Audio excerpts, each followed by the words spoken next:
जय श्री राम भाई लोग, का हालचाल? सब बढ़िया? मुझे तो पता होगा सब बढ़िया, तभी तो वीडियो देख रहे हो। तो चलिए आज इस वीडियो में हम लोग बात करने वाले हैं कि दूरी और विस्थापन के बीच में अंतर क्या क्या हो सकते हैं, दूरी किसे कहते हैं, विस्थापन किसे कहते हैं। हम लोग सिर्फ 3 एग्जाम्पल की मदद से समझने वाले हैं कि दूरी विस्थापन के बीच में अंतर क्या हो सकता है। तो चलिए वीडियो स्टार्ट करते हैं बिना किसी भी देरी के।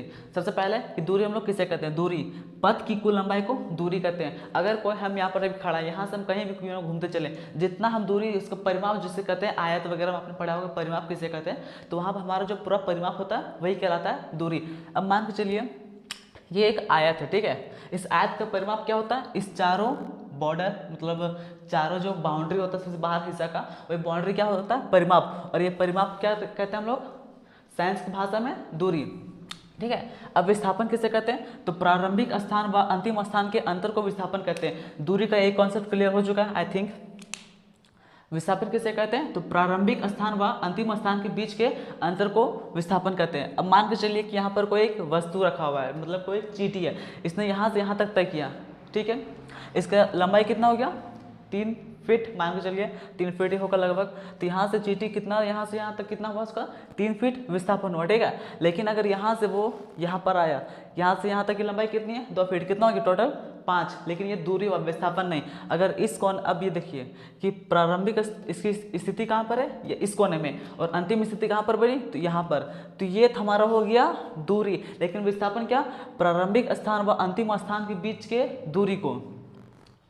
अगर हम लोग एक रस्सी की मदद से यहाँ से यहाँ इस दोनों कोनों को मिला है, तो इसका परफेक्ट विस्थापन हमको मिल जाएगा। क्यों, प्रारंभिक स्थान व अंतिम स्थान के अंतर को ही विस्थापन कहते हैं। मान चलिए अगर हम यहाँ पर अभी खड़ा है, ठीक है, मेरा प्रारंभिक स्थान क्या है, यहाँ पर एक ऑब्जेक्ट ए है, यहाँ से हम इधर आए, तो मेरा क्या हुआ, विस्थापन यहाँ से यहाँ तक हुआ, फिर वापस आ चुके हैं, तो वहीं पर मेरा विस्थापन कितना हो चुका, 0 हो चुका है। इसमें समझते हैं, ओके।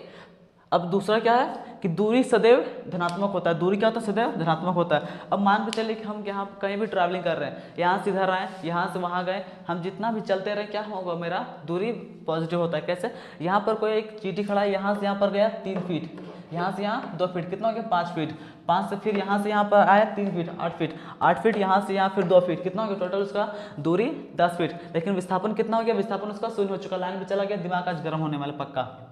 अब समझते हैं विस्थापन।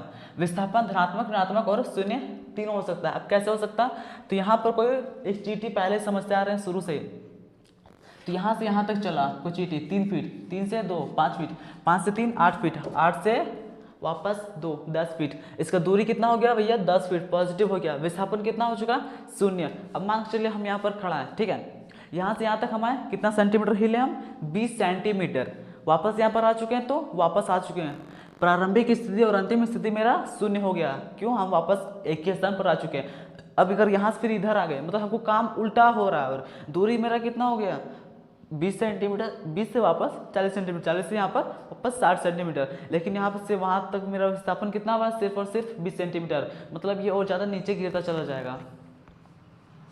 अब समझते हैं कि यह एक अदिश राशि है और यह एक सदिश राशि है। दूरी जो होता है वह एक क्या होता है, एक अदिश राशि, वहीं पर विस्थापन क्या होता है, एक सदिश राशि। अगर ये सदिश राशि अदिश राशि आपको ज़्यादा समझना है तो इस पर एक वीडियो बन जाएगा बहुत ही जल्दी। तो तब तक के लिए जय हिंद दोस्तों, तब तक के लिए मिलते हैं किसी नेक्स्ट वीडियो में, तब तक के लिए बाय बाय।